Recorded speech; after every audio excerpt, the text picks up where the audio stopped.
everyone. It is our honor to introduce our esteemed faculty member, Ms. Priyanka Bhatia. Ms. Priyanka Bhatia is a highly respected academic whose contributions to her discipline have been invaluable. With years of experience in teaching, research, and guiding students, she has profoundly impacted both the academic environment and the personal growth of many. Today, we are privileged to gain insights from Ms. Priyanka's vast experience and perspectives, which I'm sure will inspire and motivate us all. How did your journey in academia begin and what inspired you to pursue a career in teaching? Alright, you'll be surprised to know I was a science student. So in high school I had science. I took up economics after that when I joined college. Really enjoyed it, found it interesting and relevant, lot of applications, real world applications. Wanted to pursue it, so landed up here.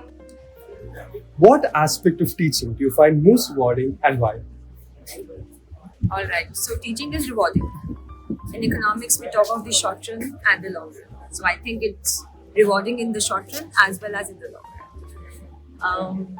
So when I deliver a good lecture, it gives me happiness. I feel very happy, I feel content. So that's the short term bit, very short term bit. But yeah, in college here, we are always in touch with the young students. I think it keeps us young and motivated. We're always on our toes. So we're active, not only mentally, but also physically. And the ultimate reward is the respect and appreciation that we get from our students. That really means a lot. Even after so many years, when suddenly you bump into an ex-student and he comes and wishes you, he or she, I think it really means a lot to me. That's the biggest reward. What's one piece of advice you would give to your younger self about navigating life and career? Well, I think you need to introspect and choose a path that you will enjoy treading upon. Many a times students are lost. So, I recommend work sincerely, whatever you are doing, do sincerely and move with the flow. If you are a good person, you will definitely succeed. If not in the short run, definitely not. So don't worry about that. Just do your bit and go with the flow. If you are lost, I'm sure you'll find your niche.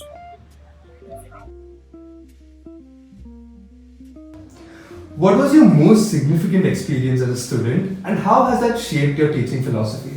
Okay. So we had a very simple but nice time in college, as a student.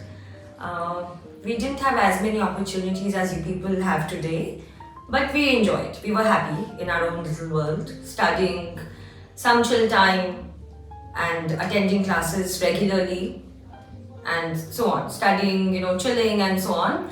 But I have two takeaways from my student life for my teaching philosophy. One is that, I always thought that in economics we do a lot of technical stuff, right? And the main concept would somehow get lost.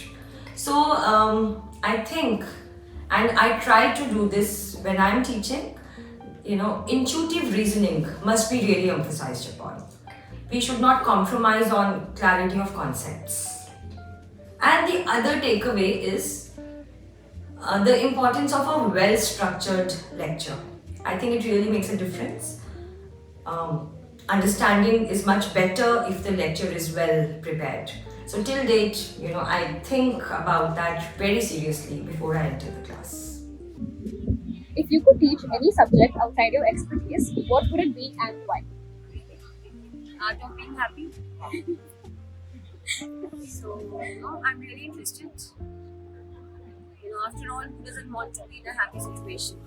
And then I've heard the course contents are quite interesting. It's a mix of a lot of stuff. So I think that will be one subject I would like to study and teach and make you guys happy. How do you approach the integration of technology and new learning methods into your courses? Yeah, I use technology to supplement my classroom teaching. But I feel technology can't supplant classroom teaching. So recently I learned a new econometrics software package I really enjoyed it. It was fun teaching it to the students also. You know, and a few clicks, you can see the entire regression output. But the point is, what to interpret this output, how to interpret, what all to interpret, and why are we interpreting the way we are interpreting. So I think herein lies the importance of classroom teaching, clarity of concepts. So yeah, technology supplements teaching very well. It makes it interesting for students as well as teachers. But I don't think it can replace classroom teaching, the traditional methods. So by classroom teaching, I mean the traditional chalk talk method. How do you balance your responsibilities as a faculty member with your own research or professional pursuits? So see, you know what I feel is that being a teacher, the prime responsibility that I have is towards my students. So you know, I want to not only teach but teach well. So I have always prioritized my lectures over other responsibilities, and I'm very happy about it. So everything else takes a backseat. I have no issue. What I am interested in basically is teaching. I think it's my passion. You know, teaching well gives me a kick, even if it doesn't give you a kick. What changes have you witnessed in the education landscape over the years, and how have you adopted your teaching methods? Alright, so immense change in the education landscape, I must say. I think whatever we studied in post graduation, we are teaching now. So, thanks to Delhi School of Economics, economics courses are upgraded every year.